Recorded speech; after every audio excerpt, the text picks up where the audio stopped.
So welcome back to the NFL Endzone, our dedicated NFL YouTube channel from talkSPORT. Don't forget, like and subscribe for all the best content. And don't forget all our radio content as well, because this weekend live on talkSPORT 2, the Minnesota Vikings welcome an old friend, Kirk Cousins, of the Atlanta Falcons into their building. And I'm delighted to say that ahead of this game this weekend, our feature matchup in the 6 o'clock window is wide receivers coach of the Minnesota Vikings, who spent a little bit of time in London this summer as well. Keenan McCardell, how are you doing, sir? I'm great, Will. How you doing? Not bad, my friend. Not bad at all. Are you recovered yet from having 2 trips to London in the same year? Have you got over what you had to deal with out here? I'm loving it. I'm good. I've gotten over it. I would like to go back, come back. Come back over there. I mean, every time I'm there, I have a great time. I mean, you guys treat me very well. The city treats me very well, and it's a great time. Absolutely love it. Look, first of all, congratulations on a brilliant season so far. You left London 5-0. You're sat now at 10-2. What's the vibe like in that building right now with this team flying? It's a positive vibe, but still a vibe that we're trying. We're still like we feel like we're still the underdogs, and we're still trying to prove our point. People are kind of second guessing that we're a 10-2 team. We don't worry about that. We don't hear the outside noise. We just keep pushing. We just trying to get better 1 week at a time. And coming down the stretch here in December and January, you got to be playing your best football.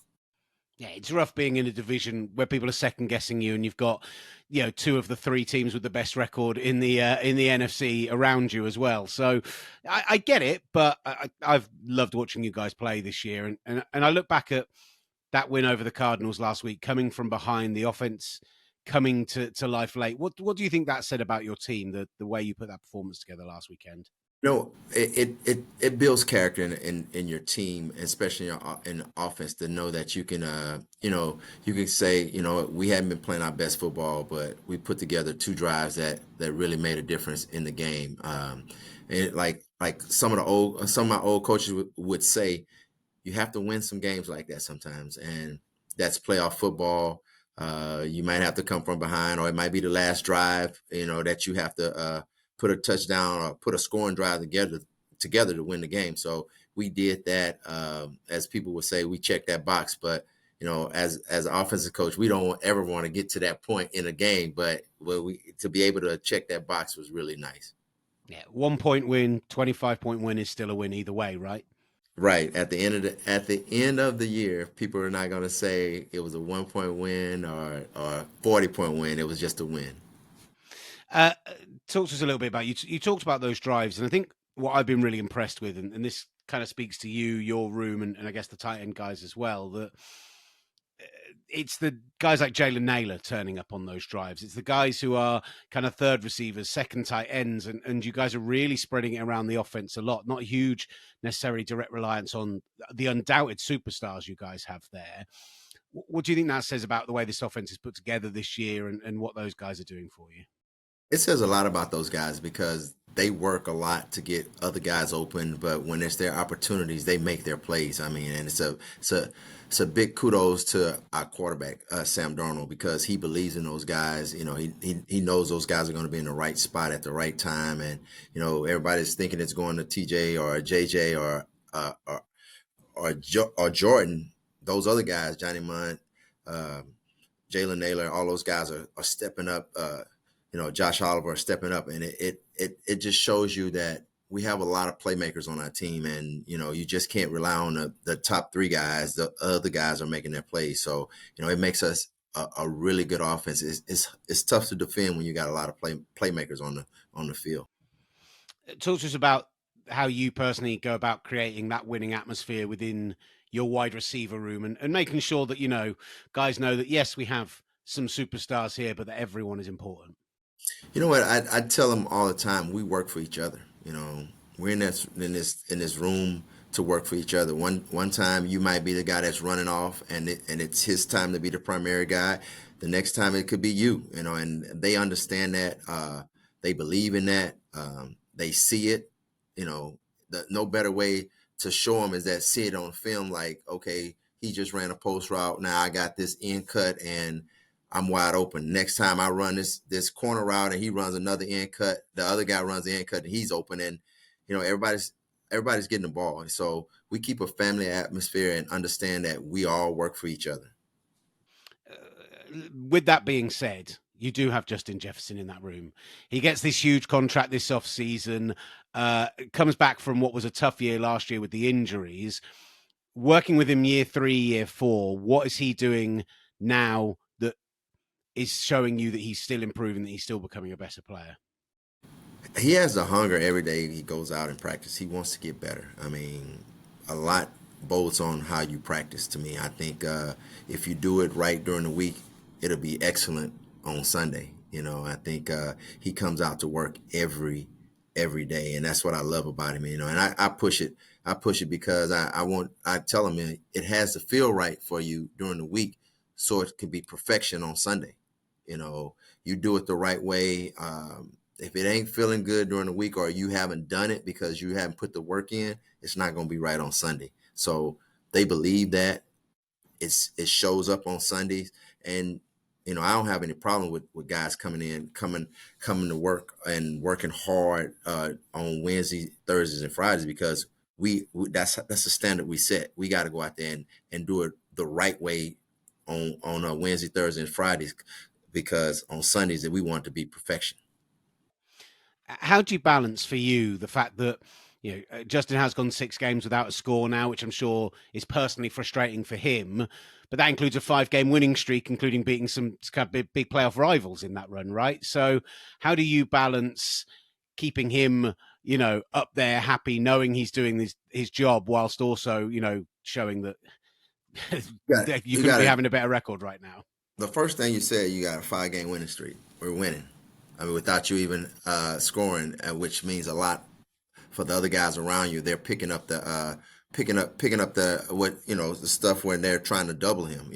And I show him, like, these guys are not going to let you wreck the game.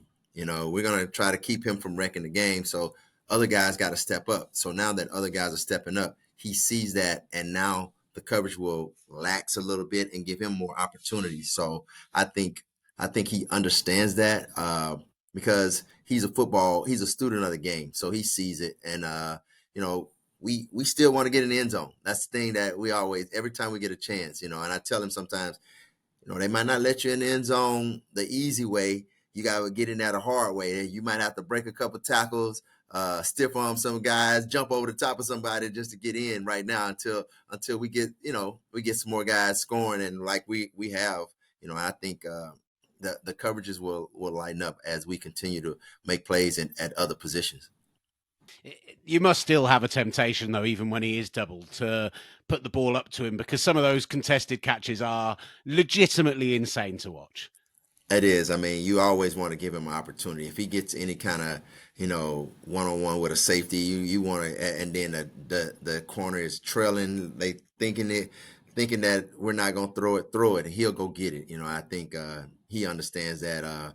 He's come accustomed to understanding that he has to beat 2 guys probably every play, or probably 90% of the game. So, he understands that. That's what goes with, with being one of the best in the league, if not the best in the league. You gotta be able to handle that and make plays. I want to ask you about Jordan as well. I do want to ask you about Coach O'Connell, but just final one on Justin. As a guy who went to and won 2 Super Bowls and has coached some good guys as well, is he the best you've worked with? He is. He's the best that I've worked with, and he's probably the best that I've seen, in this era right now. I mean, because he goes out and works at it like no other. He wants to be great. He has a competitive spirit that I love. I mean, because he wants to go out there and impose his will on the defense. Show, and I think to be a dominant receiver, you got to have that type of mindset, and go out there every day go out there and to destroy the guy across from you. And just one on Jordan, tougher start to the year for him with the injuries and everything, but feels like he's really come into his own over these last 4 or 5 weeks. Talk to us a bit about that young man, because he's great to watch. I know he started the season off injured and he played through it. People don't realize that he was playing through it, and I love that because he's a competitor as well. He might be just as big of a competitor as Justin is, and he played through it. Was a little slow, but now he's getting healthy. He's starting to show who Jordan Addison really is. The same way he's picking up from where he left off last year, and it's a great time to come on. I think. We understand that we got two special guys outside. Jordan makes Justin better. Justin makes Jordan better, and they understand that. I mean, Jordan is one of those guys that if you forget about him, he'll make you remember.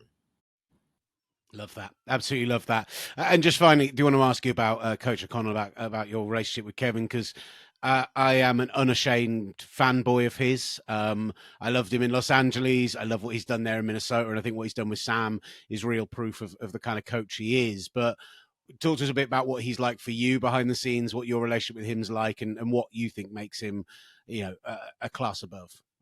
He's he's been great to me, man. I know I was one of the holdovers from the last staff, and he gave me a call, and just really he knew of me but didn't know me personally, and got to know me. It's been great. I mean, perfect coach. He let you coach, let you teach guys. He teaches you the things that he wants, but he also lets you teach, and he gives me the free will to teach these guys the right way. And I love that.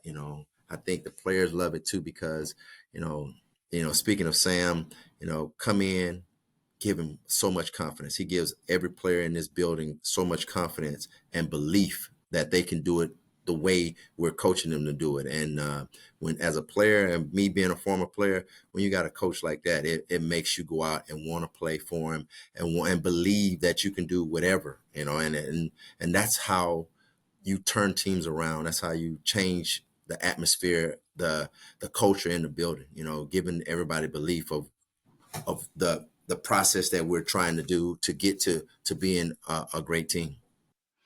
Love it. Absolutely love it. Look, I did mention it earlier. You got an old friend coming back to the building this weekend. It's live on talkSPORT as the Atlanta Falcons head to your building. So are you looking forward to seeing Kirk? You're going to catch up with him before the game. And what have you seen from this team that ahead of this game on Sunday that gives you guys confidence of a victory?